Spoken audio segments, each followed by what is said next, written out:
Hey everyone, it's been a while. This might be one of the most transformative years of my life, and we'll get to that later, but I first wanted to make this video because I've seen a handful of creators that I follow talk about their favorite pieces of kit over the past year, which is totally fine and super cool, but I haven't seen a lot of people actually talk about the work itself. It can get really hard for any professional to make YouTube content because one, their work usually comes first, and there could be NDAs, or they could just simply not have enough content to substantiate an entire YouTube video, which is often the case for me. But what I can do is kind of talk about a bunch of these projects at a macro view instead of just inundating you with a bunch of affiliate links down in the description. So let's recap some of the projects that I've been fortunate enough to shoot throughout 2024. So January had a pretty good start. We did a commercial for Yukon Pizza. One of my buddies actually owns that spot, and he's actually a former Steadicam operator. Yukon Pizza has a really special place in a lot of our hearts here in Vegas. So I think at the time I was working on a review for the Laowa Nanomorph Zooms. It was, I think, some of the first kind of budget affordable anamorphic zooms. They were pretty decent. They had, a fair amount of character. I wouldn't say I was completely blown away by them, but, they're cool. We also did a commercial for First Command, which is a bank for veterans and military personnel. And that was a really fun one because we were shooting in one of the only private hangars out in the Las Vegas airport. And I just remember it being so cold because it was in the middle of January and we're just shooting in this hangar with obviously no heating, stuck there in the cold shooting this commercial. For that job, we were capturing a lot of stories from some of the advisors who were kind of giving their testimonies onto how First Command has helped them. And I thought it turned out, pretty nice. We used 2 mini LFs with signature primes, and signature primes are honestly probably some of my all-time favorite lenses in terms of having a modern and clean look while still having a ton of texture and character, but also being able to kind of adapt to kind of whatever look you want to throw at it. So I just absolutely love using signatures whenever I can. I've heard a lot of people compare the signatures to the Tokina Vista 1s. And so I have a set of Vista primes and not terribly far off. I've always thought they've had a really unique and interesting look, but man, I love signatures. Last job in January was AVN. If you know, you know. This is what happens when a man loves a woman, huh? We did shoot an Iggy Azalea concert, and that one was pretty fun because we got to kind of experiment with different looks, and that was actually my first time using one of Rev Arseni's creative diopters. It's called a wormhole filter, and basically just puts a wormhole in the middle of your image and just makes everything kind of bend around it. And they actually have a whole slew of creative filters, and I've been meaning to do a video on them, but I just haven't had the time to get around to it yet. February was honestly a pretty slow month. I turned 30 and I had a travel job out in Miami for about a week where we followed around some influencers. That was back when the Apple Vision Pro first came out, and I had got one and I had brought it with me. I had actually used it to monitor 3 cameras simultaneously, which was actually honestly pretty sick because I was able to see the world around me, but also have this huge giant monitor, multi-view, so that I could see 3 angles concurrently. And I'd planned on making a video about the Apple Vision Pro and how it relates to the world of filmmaking, but again, just never got around to it. March was a pretty busy month. First of all, the Burano came out, and that's basically been my workhorse for the entire year. The YouTube video that I did on the camera kind of blew up, and Sony was in my inbox overnight and just within the next morning. And despite all those qualms I have with that camera, I still really enjoy using it and still use it for the overwhelming majority of my jobs. I think that's been my #1 earner in terms of rentals this year. We also did another season of the cooking show that we do a few times a year, and that was actually the first time we used all Buranos on that show, which was really, really nice. And at the time, I was also testing the DJI LiDAR and Focus Pro systems. It was really cool. It's still, even now, that whole system still kind of feels a little bit consumery to me. It's still a great system if you have the patience to get the LiDAR up and running. The LiDAR waveform, just as a focus assist tool, is just really incredible. And being able to visually see your depth of field from a top-down view within 3D space, even if you're not using autofocus, but being able to just visualize your focus plane from a top-down view is really, really incredible. So I think it's a really phenomenal tool. The Focus Pro system itself, I think there are still some things that need to be worked out. Again, I really don't like the fact that you can only store up to 3 profiles when you're using the monitor and hand unit, and just being able to set up those lens profiles is kind of a pain. There are some presets. They do have a small library of lenses that are already mapped, but a lot of those lenses are kind of catered towards the budget lenses. They're, they're like all the DZOs, all the Nisis.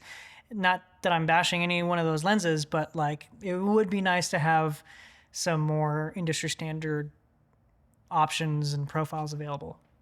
Towards the end of the month, the Tropicana imploded, and I went over with a buddy and took a few photos to kind of commemorate its time here in Vegas.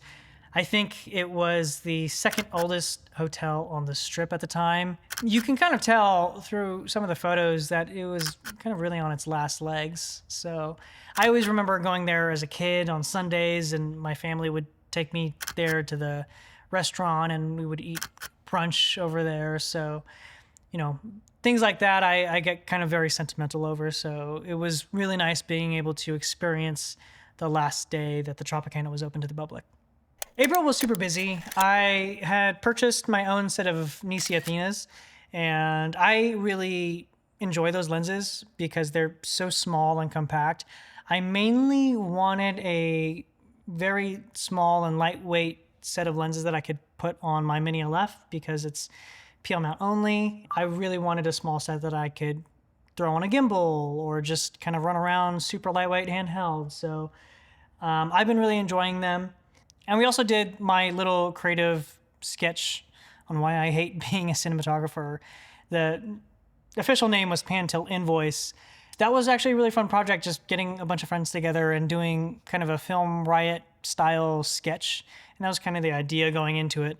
I had originally came up with this idea to kind of showcase the Atlas Orion 18mm, which was the widest anamorphic lens currently in production. And so I was just thinking of zany ways that I could use this lens. And I'd been meaning to do some sort of sketch like this for a while. And it kind of took off a lot more than I expected it to. And it was just honestly a lot of fun collaborating with a bunch of friends over a day and just creating this funny sketch that I hope a lot of you can relate to.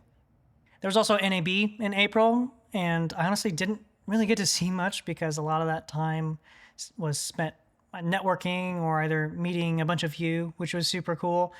I think I only had 1, maybe 2 days there because I had a job in between NAB, right in the middle of NAB, and that was for Bud Light. I was doing some second unit stuff for one of their commercials that we were shooting in town, and we got to work with Dustin Poirier and the Bud Light Genie from the Super Bowl commercial. And then right after that, I went into a week of filming at the Sphere, which is really cool because I had never been to the Sphere in a concert setting. So if you ever visit Vegas and you ever get to experience the Sphere, I highly recommend seeing any concert you can. I think concerts are super special in that venue because it's super immersive, and the postcard from Darren Aronofsky is really cool, but if you get to see a concert, I highly recommend it because it's a trip. In May, we shot a handful of videos for Bon Appetit. which is one of the brands under Condé Nast.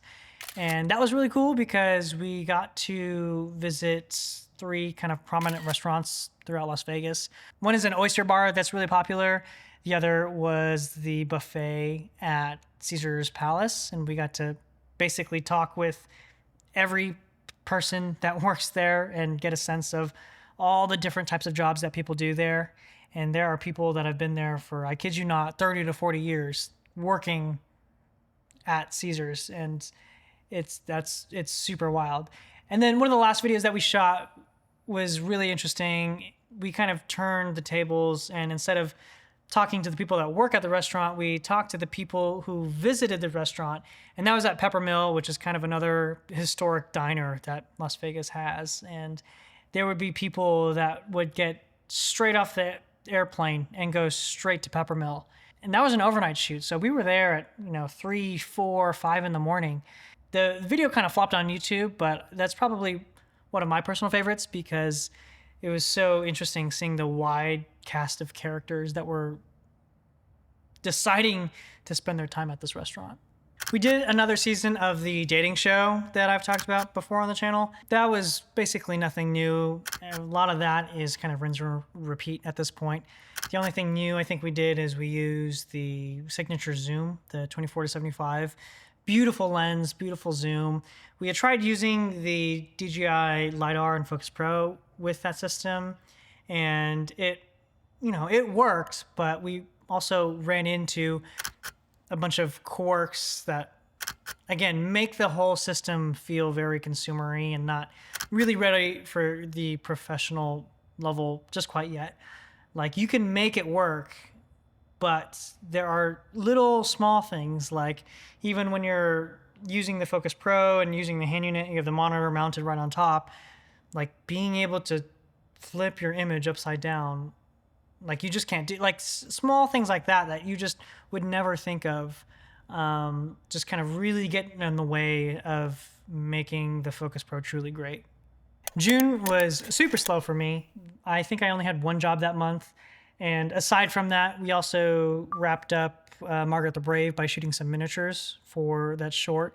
I had done a BTS video probably way back in 2021. The film is finally finished, and I personally haven't seen it yet because I missed the local screening here, but I'm really, really excited to see it.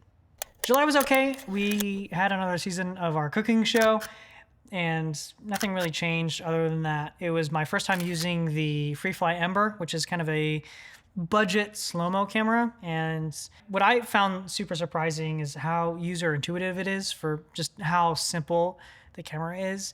I think the camera itself has 1 button and like a dial.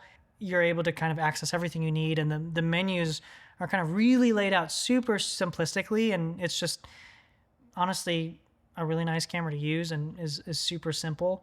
And I think my only gripe with that camera is that all the storage is internal. So I think there's a 1 terabyte SSD inside the camera, and the internal storage isn't necessarily the issue. It's getting the footage off of the camera. So what we literally had to do is we had to give this whole camera to the DIT at the end of the day with the battery, and sometimes we would be worried whether or not there would be enough battery to keep the camera on until the transfer was finished and all that stuff. So it'd be way nicer if there was just a removable storage solution.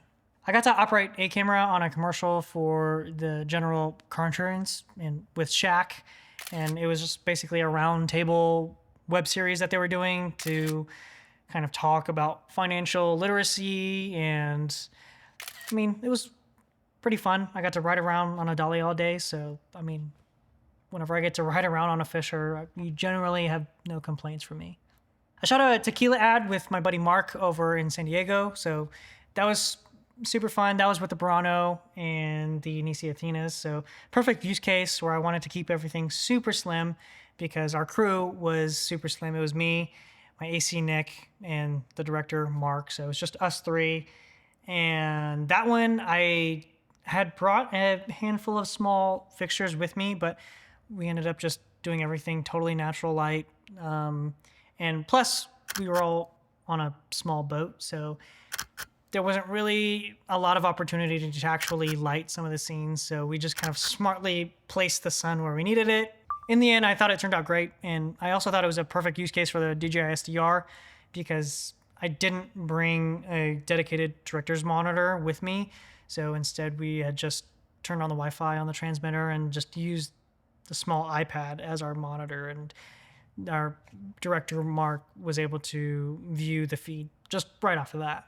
August was pretty cool. I ended up purchasing a Bolex SBM red dot, which is basically a 16 mil camera, and it's kind of a multifaceted purchase. I don't really expect to make any money off of it as a kind of rental line item. It was just more of a personal thing that I wanted to do. I really, really wanted another run at shooting 16 millimeter given my current skill set, because the last time I shot 16 mil, I was still in film school. That was over a decade ago. And from what I remember getting notes back from the lab that my film was processed at and said that the footage is dark / underexposed. And then I remember projecting it and I was like, oh man, this does look a little dark. It looks a little dark. So knowing what I know now, I wanted to kind of redeem myself. Another part of that was just, again, taking the time to slow down and just practice the craft. Taking the time to expose your shot, compose your shot, and then roll on the shot without just kind of blasting through terabytes of media. By using the Bolex, I know I have 2 minutes and 15 seconds per roll, and I better make each second count. So part of that was just kind of an exercise on discipline. So I really, really felt like a kid on Christmas when I was getting my first rolls back, because I would just plug in the hard drive and I just could not wait to see the footage. And then when I played back the footage, it felt like magic because you get the true 16 millimeter film on screen. And obviously there are so many things we can do to replicate that, but seeing the real thing is a really cool experience. So one of the bigger projects that we shot was a piece for Boyd Gaming, kind of commemorating their 50th anniversary. And Boyd Gaming is basically a hospitality casino company here in Vegas. They're kind of one of the OGs that started a bunch of Vegas casinos and still operate a bunch of Vegas casinos. I always really love working on projects related specifically to Vegas in some way or another, because obviously I was born and raised here, so Vegas obviously has a very special place in my heart. So I love kind of contributing to the history that some of these older establishments have, and also in some way or another being a part of that history moving forward. In September, things really started to ramp up. I had worked on a piece with the Wall Street Journal featuring 2 WNBA players, Asia Wilson and Angel Reese, I think. Again, literally just more interviews. I did some pickups for a commercial for Aria, and that was to promote some of their Sky Suites. They're basically high-level, big playery villas, and we were capturing just a few insert shots of the rooms, but also some of the elements that were kind of missing from the original video, and I think they turned out pretty good. We did another season of the dating show, and this time around I shot a bunch of 16 mil because 1, I had just gotten the Bolex, but 2, we're also figuring out ways of breaking up some of the hero shots, since a lot of our hero shots, you know, obviously we shoot all digital, so they all look clean. And part of the reason why I think 16 mil has seen this huge resurgence is because of just how, I guess, gritty and characteristic 16 mil looks. So I've seen so many different projects just kind of integrate 16 mil footage. Even that Wall Street Journal piece that I mentioned just earlier, I'm pretty sure that they use 16 mil. But we did use a lot of 16 mil for this dating show, and I'm really excited to see how that'll integrate with a lot of the stuff that we have already shot. Towards the end of September, I hopped on Threads and stoked some fires about MKBHD. So if you haven't seen those, I highly suggest checking them out. Funny enough, that was around the time where he was coming out with his app, and a lot of people were giving him crap for that. I had nothing to say about his app. What I had issues with was his exposure on his videos, because I remember watching his video on my TV, and I remember thinking, that looks too bright. Like, I don't think his skin tone should be where it is. And so overnight, it just kind of took off, and a lot of people had a lot of interesting things to say about what I had to say, and I didn't really even have anything to say. I was just asking the internet what they thought. Aside from that, I do think his exposure was too bright, because I took a screen grab of his video, I plopped it into Resolve, and his nose was sitting at somewhere around 90 IRE, which I don't think anyone's nose should ever be at 90 IRE. So again, I always just go back to the Roger Deakins saying, it's like, oh, that's great, but it's not what I would have done. So at the end of the day, it doesn't really matter, but the internet be cray. Leica Q3-43 also dropped, and I was really quick on picking that one up because I'd always wanted a Q2 and Q3, but I was in the camp of the 28mm always seemed a little bit too wide for me, so the 43 was just a perfect godsend. So that one was kind of an instant buy for me.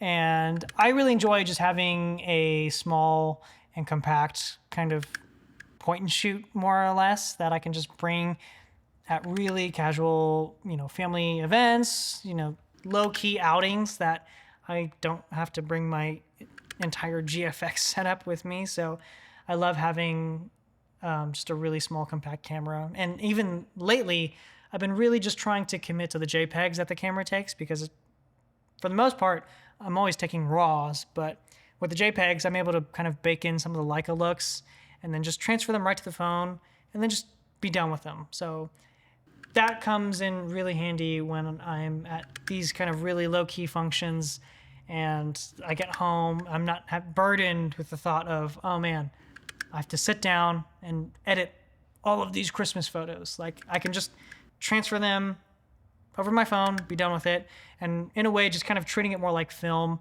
What you shoot is what you get, and living with it. So I really enjoy that camera. In October, I flew out to Florida for a new OFTV show called Real Rivals that's coming out soon. That one was kind of a trial run. So I had flown out for a week to kind of set up the workflow, see how it goes, and then the plan was to go back home for a few weeks and then go back to finish out the rest of the season. In essence, it's basically the cooking show that we do, just with fishing. So same kind of format. That one was really interesting because it was a brand new show, and it was great meeting a lot of the Florida locals and even working with people that I've worked with before. Did you put the name in the goblet file? Again, kind of a perfect use case for the Q3-43, because I don't have to worry about bringing an entire set of lenses or GAC with me. I can just bring one small body and just kind of be done with it. I got to see Hans Zimmer live, which was really cool. That guy is an absolute legend, and the musicians and the company that he keeps is just, it's literally legendary. And it was really cool hearing a lot of the original musicians from Lion King do their thing. And if you ever get to see Hans Zimmer live, absolutely do it. It's mind-blowing. In November, we did another cooking show, and not much changed again this time around, other than the fact that we had used and implemented movers this time around on set. So that was kind of really cool, and another way of kind of elevating some of the production value. That was also the first time that my other dog, Pooh Bear, he came with me on set. So I had both set dog Winnie and Pooh Bear with me, and they're just a super fun time, and honestly were super helpful for me because at the time I was kind of going through a rough patch. The production company actually kind of knew that I was kind of going through some stuff, so they had actually surprised me with a Leviathan axe and Blades of Chaos from God of War, like real life-size replicas from the game, and that honestly really meant a lot to me, and I super, super appreciate that. Boy! And that brings us to this month, December, and that's where things kind of really start to slow down. Going on the trend of video games, I had replayed Last of Us Part 2, and if you have not played that game, I highly, highly recommend it. I think that game is such a masterclass in both gameplay and storytelling, and I am super, super excited for Season 2 to come out on Max. If you're part of the camp that just does not like how that game turned out, I don't fuck with you. I think that game did an amazing job at telling Ellie and Abby's story, and again, I'm super excited to see the show adaptation.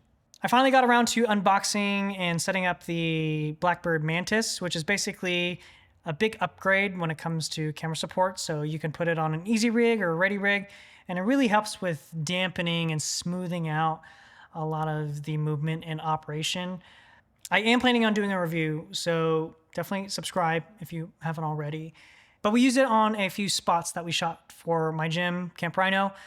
And the difference is night and day when you compare it to a stock ready rig versus the Mantis, because I've always kind of really hated using the ready rig because I felt like it never really had enough dampening to really smooth out the movement. It obviously had the support, but it still always felt shaky whenever I used the ready rig with a Ronin 2. And so using the Mantis completely eliminated all of that. So I'm really excited to get that review done. That'll come soon. And the last job I did, we just wrapped a couple days ago, was with CBS. We did a player feature on one of the women's basketball players at UNLV. So that was really cool, kind of going back, because obviously I went to UNLV. I graduated from UNLV a while ago. And since school's out, I was able to kind of walk around campus, an empty campus, and kind of, it was very nostalgic for me because obviously I'd spent years there, years of my life taking all of these paths, and being able to walk that kind of in solitude was a really trippy experience because of how much time I've spent there. And I'm really excited to see how the piece turns out. I kind of channeled my inner Netflix, and we shot it all in the Burano with the G Master lenses, and I thought it turned out great. All right, so for some final thoughts, how did this year compare to last year? I think basically anyone will tell you that this year definitely outperformed last year. Last year, I think a lot of us were just in the hole. There was nothing going on. There were some very, very dark moments for me personally last year. So in terms of revenue, on my labor and my day rate, I made around 2.5 times more than I did last year, which again isn't saying much because last year was so shitty. But this year, obviously, I would like to think that a lot of us had a better year. I hope you had a better year. Rentals still kind of account for at least half of my income.